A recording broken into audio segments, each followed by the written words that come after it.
Buenos días, queridas damas. Les doy la bienvenida a otro episodio. Esta vez será todo o casi todo sobre cómo prepararte para tu primer o siguiente examen ginecológico. El tema es bastante complicado, íntimo, requiere cierta preparación mental, física y espiritual en cierto sentido. Primero que nada, si te estás yendo, significa que hay alguna razón para ello. Si hay una razón, debes saber que lo mejor es prepararte, lo mejor es cuidarte el día del examen. Lávate bien, báñate con jabón tal vez. Lávate el cabello. No es necesario hacer nada más allí. Simplemente hay que venir bien vestido para el examen, para que no haya una situación así después. Como solía contarme mi mamá, que era doctora en una clínica, que un paciente llegó a la clínica y dice que tiene algo aquí, que se ha roto la pierna o algo así. Entonces mi mamá examina esa pierna y dice, bien, ahora por favor muéstreme la otra pierna porque necesito compararla. Y el paciente responde, bueno doctora, pero no preparé la otra pierna para el examen. Así que esas situaciones ocurren. Así que la paciente, ante todo, debe estar, como digo, bañada, fresca, vestida con ropa limpia. Lo mejor es que sean fáciles de quitar. Yo no soy partidario de que alguien venga y el médico le dé algún tipo de ropa para cambiarse, unos zapatos así, simplemente por una razón muy sencilla. Hoy vivimos en una época de exceso, de empaques, que tiramos. Y eso es como si, digamos, en un año en Polonia se examinan alrededor de 20 millones de mujeres. Una vez al año, me parece que ese número es mucho menor y ahora cada uno recibirá unos zapatos desechables. Esa ropa para cambiarse, bueno, tenemos, se puede decir, basura de tamaño, no sé, en la fábrica totalmente innecesario.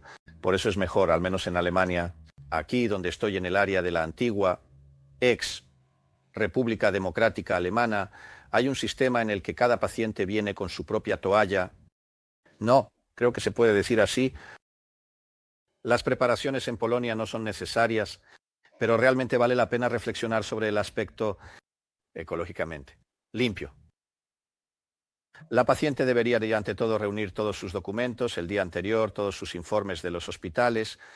Sería mejor llevar, sería bueno tener, se puede decir, un pequeño archivo de toda tu vida, se puede decir médico.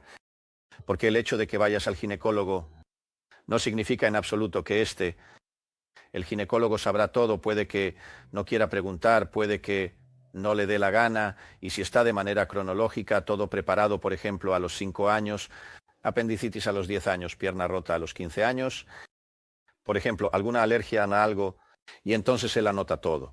Y ya tiene al paciente fijado, ya sabe lo que le amenaza, por supuesto. A menudo me da risa que llega una paciente y así el resultado. El segundo resultado no es un resultado, sino una factura, luego de nuevo el resultado, luego de nuevo la factura. No, tengo que hacerlo en una taza, en la otra taza. Escuchen, no se necesita algo así, es solo una pérdida de tiempo puro. Lo mejor es que hoy se escaneen solo las cosas más importantes. Lo más importante de esos informes del hospital siempre es el diagnóstico, no el reconocimiento. ¿Qué se hizo? ¿Qué medicamentos se aplicaron? Si es que se aplicaron. El final del mes, el año es más que suficiente. Ningunas fechas exactas. Aquí no es necesario. Y cuando lleguen con una hoja A4 escrita, lo mejor sería óptimamente que le dieran esa hoja al médico. Él la escaneará o la pondrá en el expediente. Eso también es muy importante, pero se trata simplemente de eso, que en la próxima visita.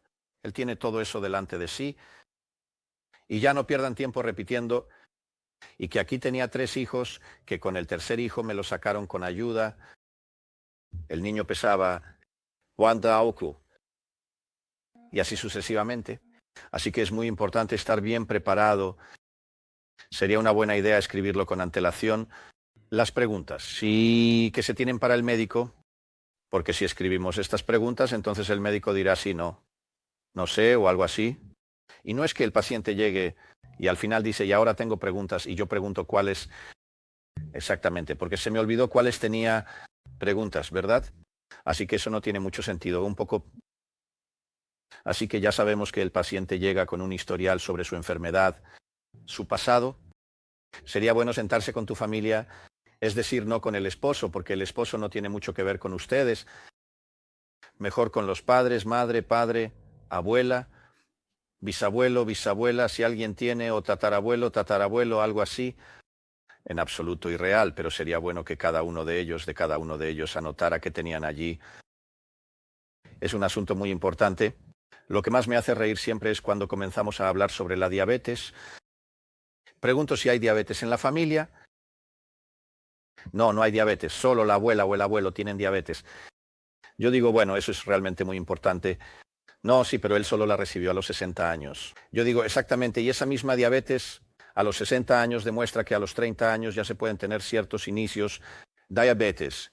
Sí, y aquí hay un dato curioso. La diabetes no es una enfermedad que se tuvo ayer y anteayer, no. La diabetes es como los tonos de gris, así como esta mesa. Simplemente de la blancura viene hacia el negro y gradualmente, con cada día y mes que pasa, es cada vez peor. Y lamentablemente la diabetes nos acompañará como sociedad en los próximos 50, 100 años, prácticamente en todos. Está bien, bien. Ya hemos pasado por la entrevista, por la preparación, ya sabemos, hemos fijado la cita y ahora entramos al médico. La paciente entra en el momento en que se abren las puertas y nosotros lo observamos cómo camina, si cojea, si nos mira, si sonríe, si está preocupado, si está contento, si se ríe. Por supuesto, sería bueno charlar un poco con él para que el paciente se ría, contar algún chiste adecuado. No, no todos los médicos pueden inventar algo al principio. En mi caso, puedo hablar de manera diferente con cada paciente. Por ejemplo, diré, oh, qué bonita, una pantera rosa, porque la paciente viene con un bonito atuendo rosa, o veo que la pierna está enferma y así. Y de esta manera la persona establece algún tipo de contacto y el paciente, por supuesto, se sienta. Bueno, por supuesto, en este momento siempre empiezo por lo que dije al principio, es decir, desde toda esa entrevista, eso hace que el paciente tenga como un tiempo y sepa de qué estamos hablando. Esto dura, dependiendo de la enfermedad del paciente, de unos pocos segundos, a veces incluso hasta 5 o 10 minutos. Si queremos preguntar sobre todos los aspectos, y luego paso a la pregunta principal, ¿qué le pasa, señora? ¿En qué puedo ayudar? ¿De qué se trata? Y en ese momento el paciente tiene que declararse, ¿vino solo para la consulta de control?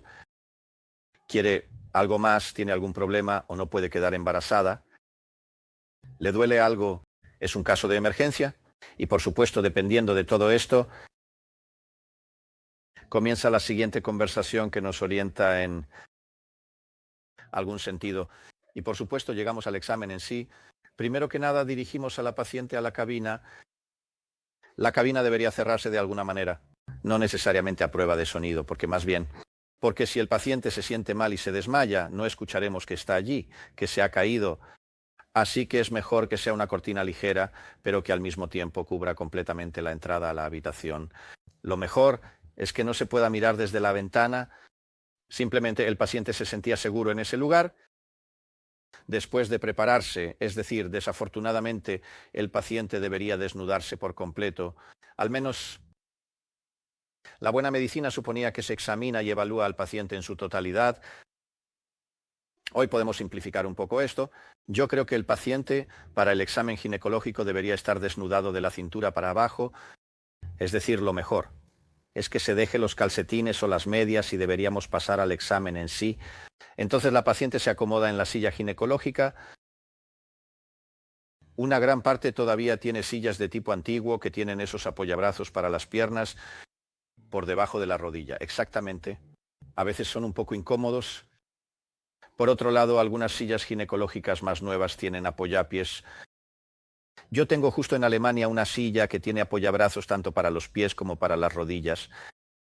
Por debajo de la rodilla porque que si, por ejemplo, la paciente se siente mal, la silla es eléctrica, se presiona un botón y eso provoca que toda la silla se nivele completamente.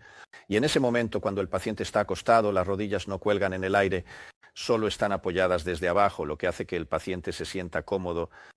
Posición ginecológica típica. Creo que no tengo que decírselo a nadie. De todos modos, ahora pasamos al examen. Lo más importante es la evaluación externa de los órganos genitales externos. Creo que es mejor si la paciente está preparada, simplemente no tiene vello allí, porque esos vellos, aunque para algunos es una cuestión de ecología o no sé qué, yo creo que eso nos interfiere todo el examen, porque hay que decir que muchas enfermedades ya se pueden ver externamente. La vulva, es decir, esto se refiere tanto a los labios menores como a los mayores, y hay que evaluarlo con mucho cuidado. También hay manchas, a veces son de un carácter, diría yo, inseguro, es decir, podría ser, por ejemplo, un melanoma. Por supuesto, la detección de un melanoma en un lugar así es un asunto muy preocupante para el paciente y probablemente para el médico también, así que es un asunto increíblemente importante. Una vez que hemos evaluado externamente, se puede decir cómo se ve todo, pasamos al examen llamado espejo. Es decir, en Polonia se utilizan más comúnmente espejos desechables, son esos espejos de plástico, cuál se abre, cuál se fija, tienen algunas desventajas, a veces son demasiado cortos, a veces se rompen, a veces abrirlo no es, por así decirlo, del todo agradable, a veces algo puede quedar atascado. No, pero desde el punto de vista, por ejemplo, de la sanidad pública es algo bueno porque nadie tiene que preocuparse si están limpias o sucias. En Alemania la situación es completamente diferente específicamente. Se utilizan espéculos de 2 labios. Es decir, no solo de un solo labio, sino de 2 labios que son sí todo el tiempo en el consultorio.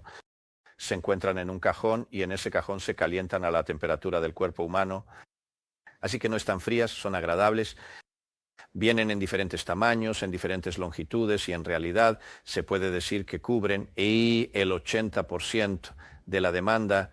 Y en este examen se puede decir ginecológico, se examina toda la vagina, comenzando desde el vestíbulo vaginal, yendo hacia adentro, moviéndose relativamente despacio.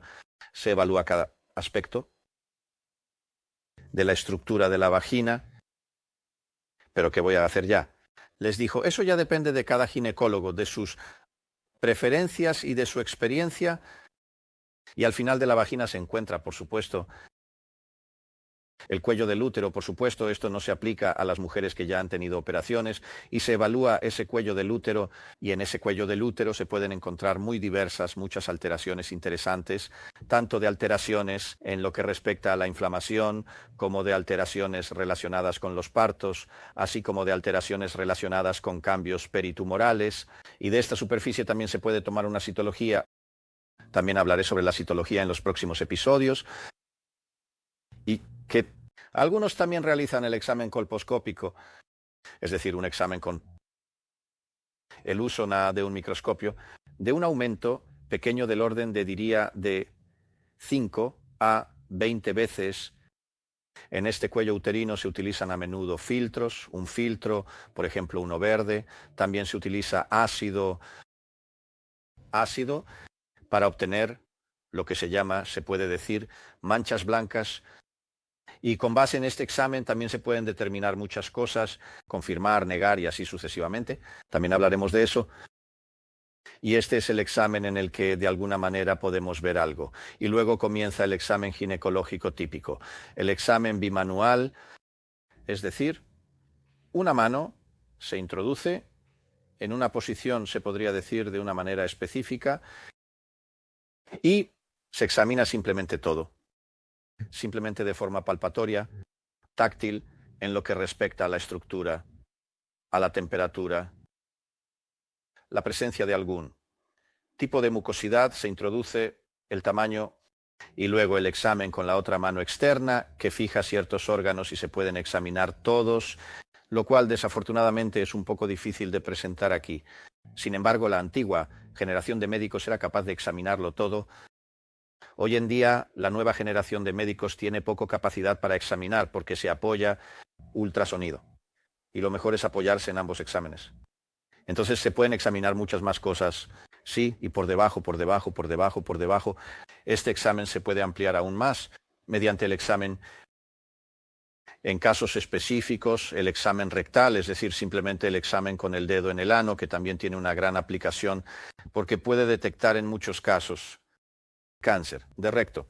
Y por supuesto, la cosa más importante, al final, aunque algunos lo hacen al principio, está el examen de mamas, del que también hablaremos, pero yo creo que es deber de cada ginecólogo, en Europa al menos debería, examinar las mamas. Y este es un examen muy importante porque el cáncer de mama ocurre con más frecuencia que todas las demás enfermedades ginecológicas juntos tomados. Esto es muy importante. Muchas gracias, mis queridos, a las amables damas, por su atención. Espero que la presentación de manera sencilla les haya gustado y les pido que se suscriban a mi canal. Muchas gracias. Hasta luego.